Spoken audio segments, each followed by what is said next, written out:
So, Queen's Gambit, what stood out to me the most is that the show makes you want to binge it, which is hard to make in 2020.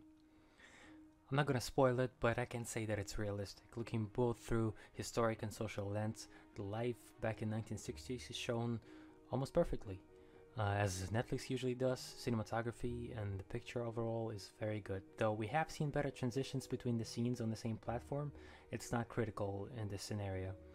This 7 episode piece is more about plot. Kind of a basic plot. A hero finds a passion and follows it throughout the series, also dealing with their issues that intervene with their passion. But looking at this girl who's storming over the chess world was interesting to say the least. Episode wise, 1 through 3 were very quick, you could watch it in one breath. Episode 4, however, seemed like a movie your parents made you watch and you didn't want to. First episode that I had to look at my phone and then I was like, wait, what am I doing? I'm watching a movie. And I went back. Episode 5 seemed like too quick of a transition from a tragedy back to mastering the world of chess. But I guess it is what it is. Episode 6, a bit predictable, but good overall. Episode 7, the finale, started slow, and then at the end, nice note, nice ending. What I'm trying to say is, it started very quick and captured your attention. At the end, it just spiraled down. I feel like this could have been an 8 or 9 or 10 if it didn't spiral down. Cast and characters. Anya Taylor-Joy. I've only seen her in one previous movie before, Split. And in this one, in the first 3 episodes, she plays her character well, though sometimes she appears a bit emotionless. You might argue that that's her character, yet sometimes she plays the same character with just enough conviction to make the viewer satisfied. It's just not consistent enough. Harry Melling, Harry Beltic, did what he had to do, not much to say here, but he was an important character for the development of Beth, the main protagonist. Apart from that, not much else to say, honestly. Thomas Brody, Benny Watts, looks a bit too young to play anyone older than 15, so it was quite comical seeing him as a tough guy sometimes, though I did not understand his character through first 5 episodes. Okay, I get it, he is egotistical, good at chess, weird hat, but what else? In the last 2 episodes, however, we saw that he had sort of a romantic connection with Beth, though he was still a narcissist at the end of it all. Played quite well as well. So. Marielle Heller, the adoptive mother. She plays her role well and represents a housewife whose life almost got ruined by a husband who left her, accurately.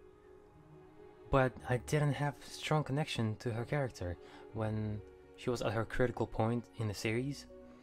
I did not feel sorry for her. Maybe it's just me, but she didn't make that much of a connection to me. Though, after her tragedy, Beth, the protagonist, started showing more emotion, and Anya Taylor-Joy might have opened after episode 4 and 5, so I guess it all works out at the end.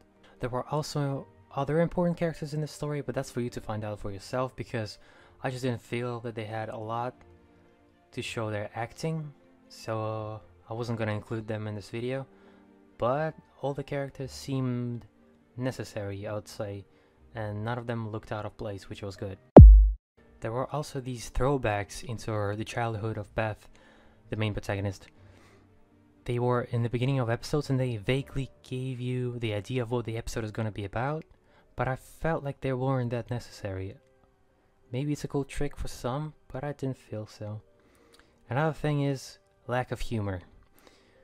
I feel like a perfect series would have something to laugh at, comical relief at least, but this one can make you chuckle maybe once or twice in 2 episodes, and that's just too dry for me. It would have been much higher score if there was some humor in it, but maybe it's just not the series for it, but I feel like a perfect one would have something in it. I have to mention intense chess matches. Like, I do not get a single thing about chess, but they made it look interesting, like pawn here, queen there. I don't get a thing, but I feel involved, and that is good. When a production team makes you feel involved in something you're not interested in or you don't understand, that's when they succeed, and that's a huge bonus to the to the whole series that's surrounded by something that not many people like. You know, it takes too many brain cells for our too small brain community at the moment.